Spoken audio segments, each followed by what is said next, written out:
La zone que je traverse est une zone entièrement noire du côté sud de Chicago. Je viens d'avoir une dispute avec les femmes de ma famille au sujet du mouvement Frères Passeport. Depuis que j'ai commencé à créer des vidéos sur les problèmes des hommes, je ne fais plus que me disputer avec les femmes de ma famille. Cependant, la Chine me met en colère. Ils répandent le Covid partout dans le monde. Je suis censé partir en juillet, mais maintenant je ne sais pas si tout sera à nouveau verrouillé. Barrage. Je devrais peut-être commencer à être gentil avec les femmes de ma famille. Les femmes plus âgées, les septuagénaires et les octogénaires, ont toutes dit la même chose que les femmes sur les réseaux sociaux. Les femmes de 50 ans et moins n'ont pas dit un mot. Les jeunes femmes semblaient avoir compris. Ils ont compris que les femmes les plus âgées de la famille étaient folles. C'est probablement parce que dans le passé, ils écoutaient les femmes plus âgées et obtenaient les mêmes résultats. Aucun homme bon est seul. Les femmes plus âgées ont dit que les femmes à l'étranger ne nous voulaient que pour notre argent, une carte verte et tout ça. Wanda a déclaré que son frère aîné, octogénaire et vivant aux Philippines, avait épousé une Philippine. Elle a dit que ce n'était pas un vrai mariage et que la femme ressemblait plus à une gardienne qu'à une vraie épouse. Elle n'a jamais rencontré la femme et n'a jamais visité les Philippines. Je pense qu'elle a dit ça pour plaire aux autres femmes. Je sais que beaucoup ont regardé des vidéos où des femmes disent que les hommes qui partent à l'étranger pour une femme profitent de femmes pauvres et désespérées. Ma réponse est la suivante. Oui, je le suis. Et j'en suis fier. Maintenant, avant que j'explique ma réponse, parlons d'abord des États-Unis. J'ai voyagé partout aux États-Unis et j'ai vécu dans le Midwest, la côte Est, la côte Ouest et le Sud. Les États-Unis ont non seulement des gens pauvres en terre, mais nous avons aussi beaucoup de gens pauvres en argile.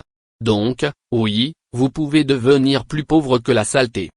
Il y a de nombreuses régions des États-Unis où il n'y a pas d'industrie, pas d'emploi, et les gens ne peuvent obtenir une aide gouvernementale que pendant environ 6 mois.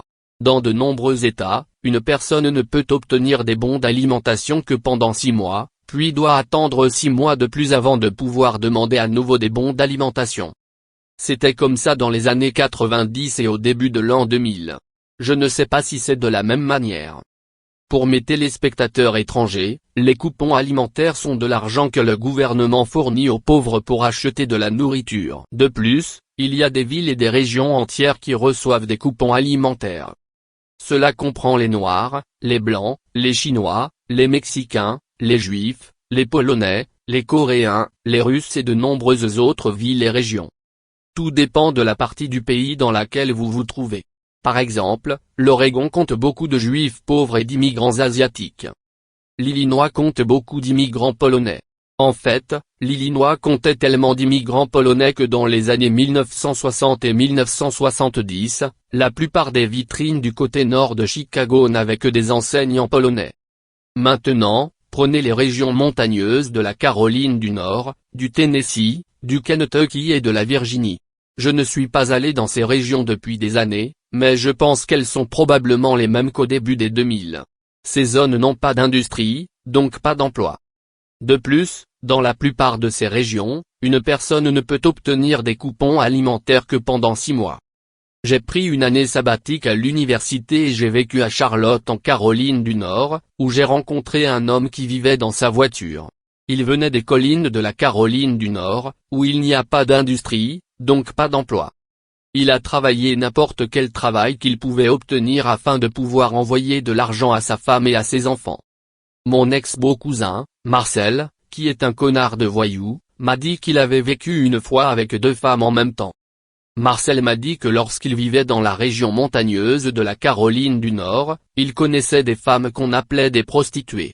Ce ne sont pas des prostituées et ce ne sont pas des toxicomanes.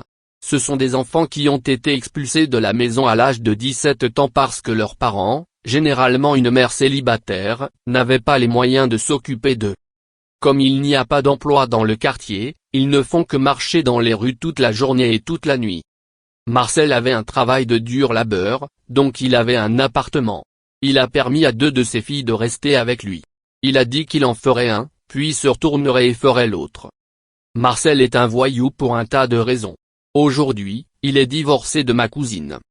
Quand je vivais en Arizona, j'ai rencontré un homme du nom de Mike, qui vient de l'Oregon. L'Oregon a de meilleurs programmes sociaux que la Caroline du Nord. L'Oregon n'a donc pas beaucoup de femmes prostituées. Cependant, les femmes recherchent des hommes qui ont un emploi car la plupart des hommes n'en ont pas. Mike n'avait pas de vrai travail, mais il avait sa propre maison. Il a transformé un vieil autobus scolaire en panne en un endroit où il pourrait vivre. Il a garé le bus scolaire sur la propriété de ses parents. Il a retiré le moteur et installé un poêle pour chauffer le bus et cuire les aliments. Mike était donc dans une bien meilleure situation que beaucoup d'hommes de la région. L'État de l'Oregon est si pauvre qu'il a une loi qui oblige les stations-service à embaucher des préposés aux stations-service. Mike m'a dit que sa famille était si pauvre qu'il a grandi en prenant des douches froides parce qu'il n'avait pas les moyens de chauffer l'eau. Dans la région de l'Oregon où Mike vivait, le seul travail qu'il pouvait obtenir était un travail saisonnier de cueillette de champignons. Il a fallu quelques années à Mike pour économiser $1000. Lorsque Mike a économisé ses $1000, lui et sa petite amie ont fait du stop, en plein hiver, sur plus de 1000 miles ou 1000 km jusqu'en Arizona afin qu'il puisse trouver un vrai travail. À l'âge de 28 ans, il décroche son premier véritable emploi à plein temps. Il travaillait chez McDonald's. Après avoir travaillé chez McDonald's pendant 6 mois, il a pu trouver un emploi chez Walmart en ramassant des chariots dans le parking. L'histoire de Mike n'est pas unique. Mike et moi avons rencontré des gens du Texas, du Nouveau-Mexique, de l'Idaho et d'autres endroits avec des histoires similaires. La petite amie de Mike l'a quitté pour un homme qui travaillait au dépanneur, 7-11 heures. Seven a payé plus que McDonald's. Pendant la saison de Noël, UPS emploie une aide supplémentaire pour aider ses chauffeurs-livreurs à livrer les colis. Au cours de ce travail, j'ai vu de nombreuses familles, blanches et mexicaines, où 10 personnes vivaient dans un appartement d'une chambre. J'avais un ami qui travaillait pour une prison du nord-ouest de la Floride. Il m'a dit qu'ils avaient un problème avec les femmes qui revenaient à plusieurs reprises en prison. Il a dit que de nombreuses femmes continueraient à commettre des crimes pour retourner en prison. Les femmes savaient qu'en prison, elles auraient 3 repas par jour et un endroit propre pour dormir. Par conséquent, la seule vraie différence entre les États-Unis et les autres parties du monde est que nous dissimulons ou cachons beaucoup mieux nos conneries. De plus, les États-Unis n'ont aucune excuse, aucune justification. Nous sommes le pays le plus riche du monde.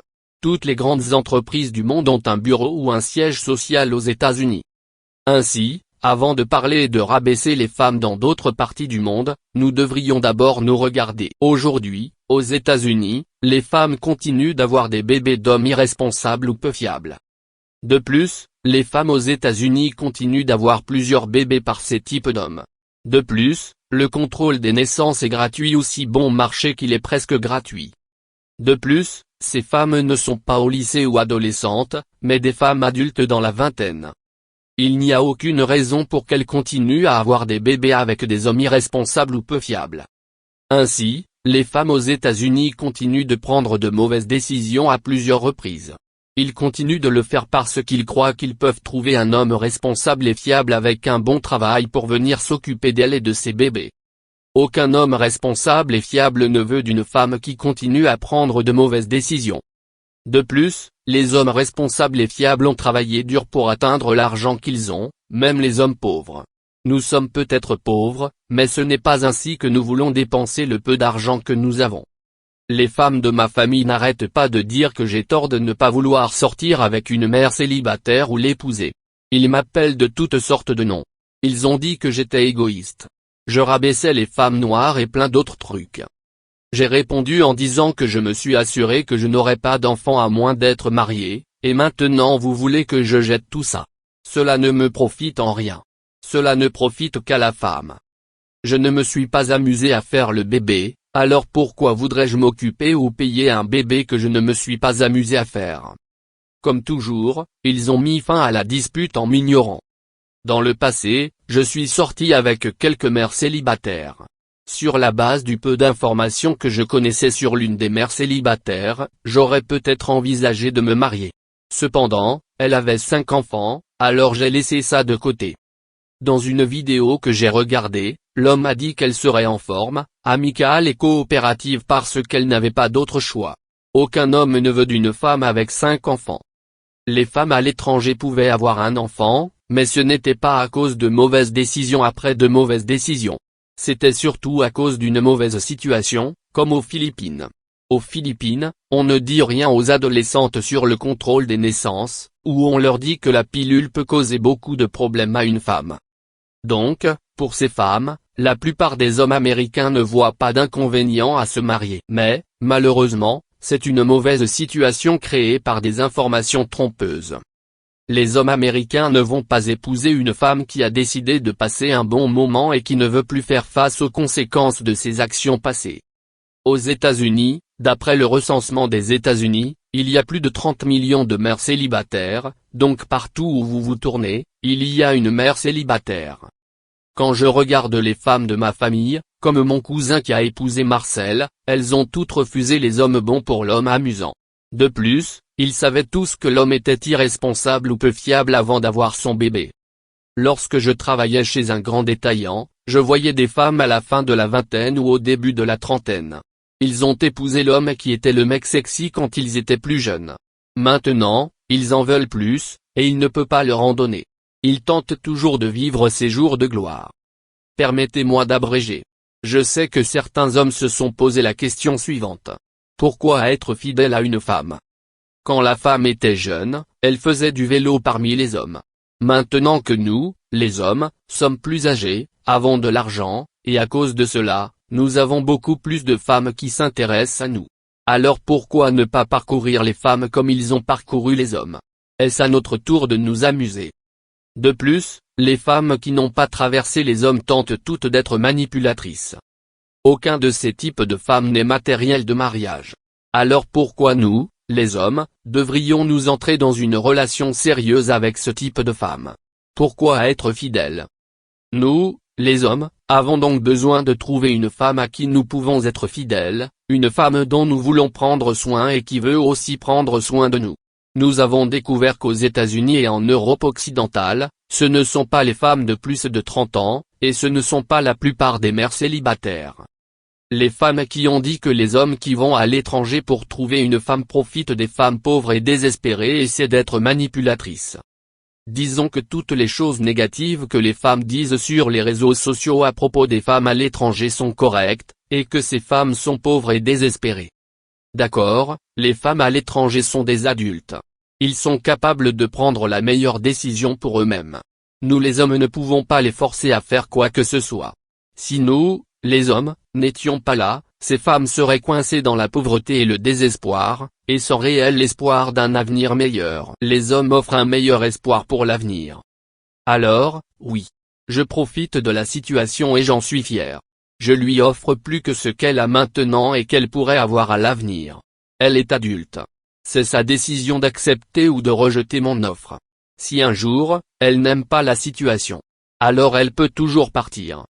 Cependant, contrairement aux États-Unis, mon argent reste avec moi.